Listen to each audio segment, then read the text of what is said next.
Back, Jonathan Dwyer was booked in a Phoenix area jail Wednesday on charges of domestic abuse involving a 27-year-old woman and their 18-month-old child. Dwyer was immediately deactivated by the team. The charges arise from two separate incidents alleged to have occurred in late July. Police said at their home, Dwyer was charged with 1 count of aggravated assault causing a fracture, 1 count of aggravated assault involving a minor, 2 counts of criminal damage, 1 count of preventing the use of a phone in an emergency. Becoming all too familiar. Stephen A., your take.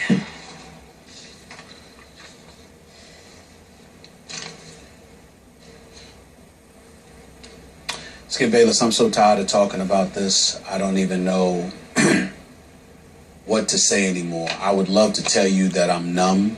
I'm not.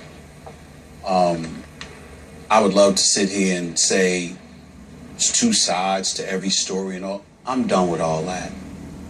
I was on the air the other day, and one of the things that I pointed out is that over the last 2 years, every single arrest as pertaining to any sort of domestic violence in the National Football League has been that of black men.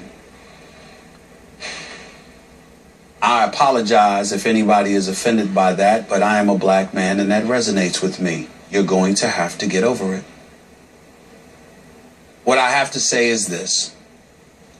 In fairness to so many good young black brothers out there, it's important to acknowledge that the NFL, according to what I was told yesterday by somebody in the Players Association, is 74% black.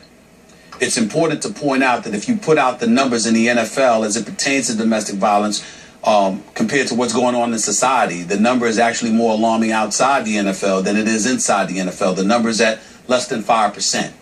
What that leads me to feel an obligation to express is that there are a lot of good young brothers out there know how to act, know how to be disciplined, and in no way should be tainted or painted in this light. Yep.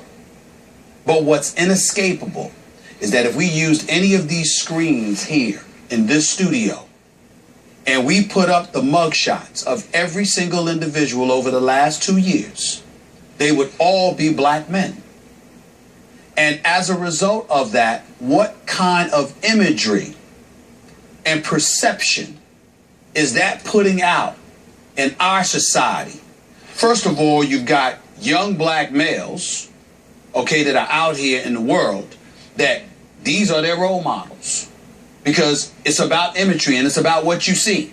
And unlike the bat in the Major League Baseball or basketball where guys are not wearing helmets and pads and their faces are blocked, you can see these guys. In the NFL, you don't. But you see these guys getting arrested. So you've got that imagery. That's a problem. But then we also have to deal with the mosaic that we call the United States of America.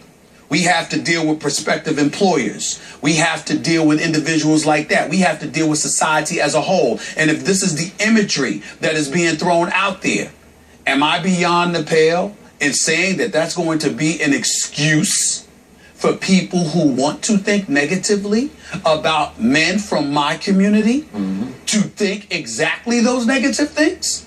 And when you see these players, the few of them that they are, apparently oblivious or indifferent to the kind of impact that their actions in moments of uncontrollable rage or whatever it is that you want to call it, putting themselves in this position, what am I going to say? I'm on national television. I have a national platform. I'm speaking to America. And when I bring something like this up, I'm going to use these words. I've been called the house N-word. I've been called the coon. I've been called the sellout. I've been called everything under the sun by the ignorant few who have a problem with me pointing out a problem that exists in our community, not because the numbers are so alarming, but because the imagery is so alarming that it's contributing to a negative perception that is affecting black dudes who do know how to act, who do know how to do the right things, who are disciplined, and more importantly, law-abiding citizens. By and large, most of us are like that. But unlike any other community, we get tainted by the foolish few, the irresponsible few. And there seems to be absolutely positively nothing we can do about it, because the few who are acting that way don't appear to care enough to make sure that you do the right things. And so for me, it's not much I can say, man. I can't wait till we can get back to just talking about the games, man, and getting it, because I'm telling you right now, I can honestly say to you, there have been times that I have thought about asking for time off. There have been times when I've contemplated getting another job just so I don't have to deal with this stuff. These guys, this stuff is becoming incredibly, incredibly alarming to me, and I don't know what else to say anymore. I really don't.